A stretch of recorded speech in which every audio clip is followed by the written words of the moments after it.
এই দুনিয়াতে মানুষ মানুষকে কিভাবে দেখে জানো? মানুষ মানুষকে সূর্যের মতো দেখে, সূর্যের মতো মানুষ মানুষকে দেখে।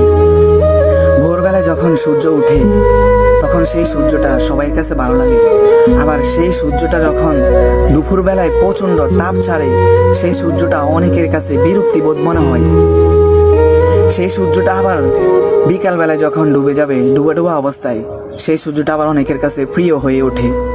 ঠিক সেম একই রকম মানুষ যখন ছোটবেলায় জন্মগ্রহণ করে তখন সেই মানুষটাকে সবাই আদর স্নেহ করে। আর সেই মানুষটা যখন আবার যুবক হয়ে যায়, যৌবনে উপনীত হয়, সেই মানুষটার কথাবার্তা, আচরণ অনেকের কাছে বিরক্তিবোধ মনে হয়।